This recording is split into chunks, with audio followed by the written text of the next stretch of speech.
Hello, hello, hello, hello, hello. Welcome to the Spiritual Ranch.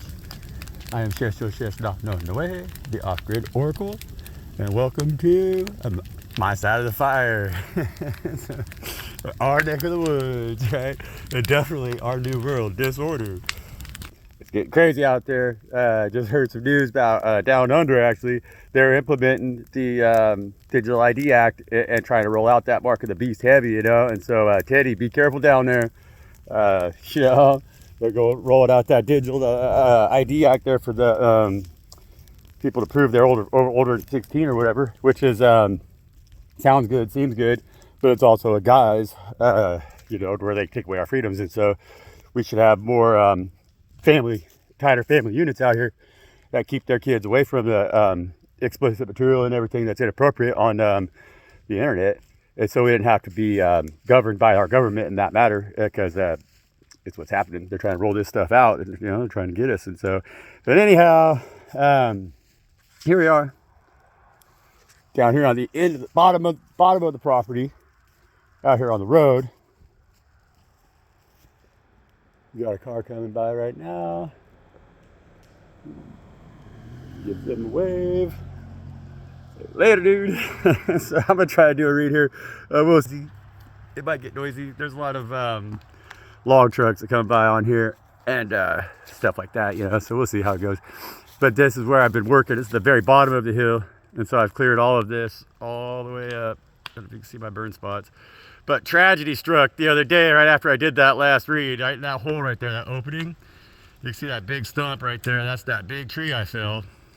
And after I fell it, you know, I was, here's what I'm working on here, but I was working, cleaning up the brush and everything, and it's been getting a little drier out here, you know, and so I was working. I look up there, I seen huge flames coming up from behind the stump, you know, and I was like, oh no, because that's where I put my saw, my good saw. So it's like, I don't know if you all know anything about chainsaws, but it was a old style MS 461, which is like a pro steel chainsaw. It's an expensive rig, brand new. It's like, at the time, it's like $2,200, you know? And so it's like one of those professional saws, supposed to last your lifetime, kind of legendary saw. They don't make them anymore.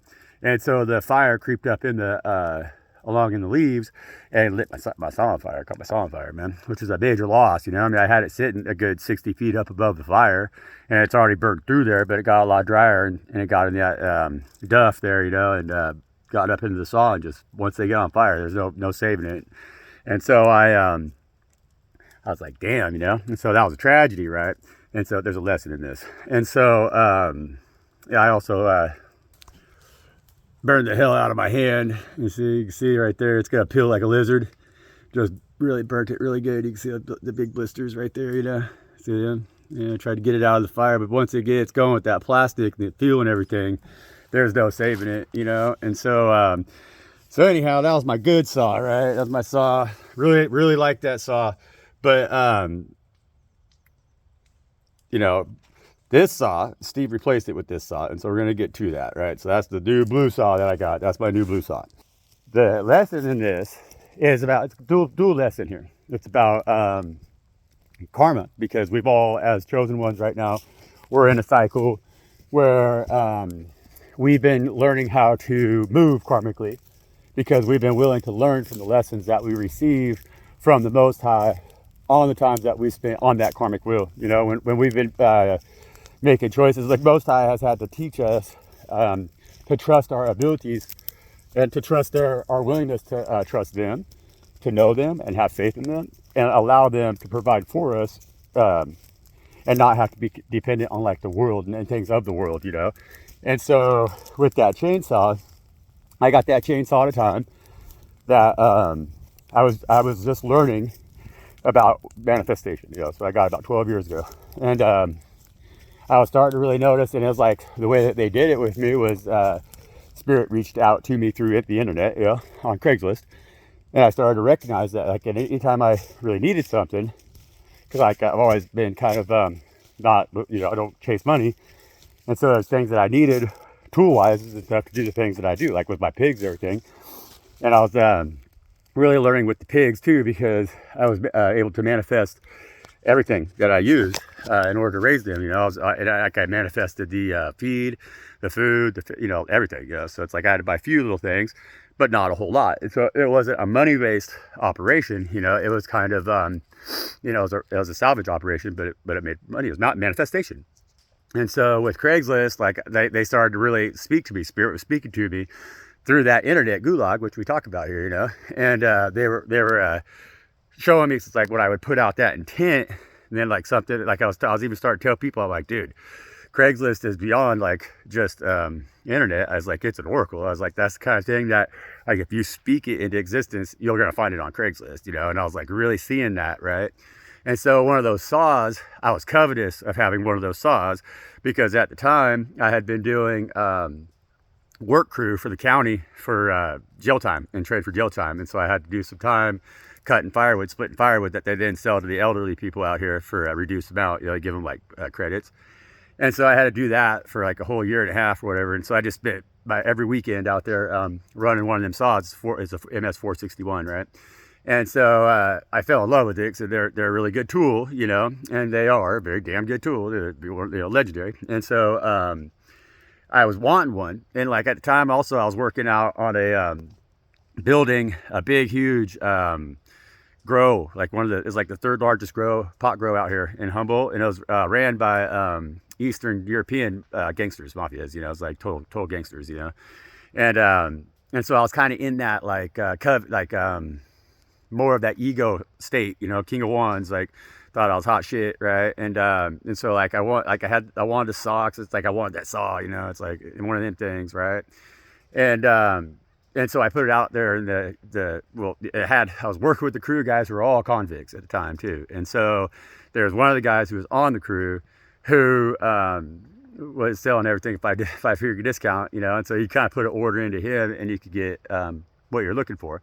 And so I kind of was talking to him about it, but then he ended up getting a couple of them saws somebody stole from that yard. It's the sheriff's yard, right? And they went in there and stole those saws. We're trying to sell them to me, and I was like, no, you know.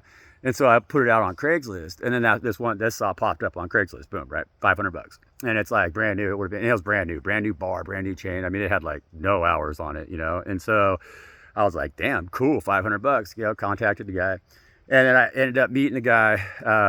Out here, we don't have villages. They're too small. They call them hamlets, you know. So we just have like nooks and crannies, but there's a couple houses, right? And so this is one of them back hollow out here, like way out in the sticks, you know, long drive out in the sticks, you know. And I met this guy, and he had just beat up ass little fucking Toyota, and obviously a fucking habit, you know. And no questions asked, $500, got the saw, you know. And so I was like, ooh, look at that, I manifested, okay. But I, even though it was unspoken, knew that was a 5-finger discount saw, you know. And so it's like I didn't want to buy the one from the guy I was working with, because I was like, well, of course, it's the sheriff's saw.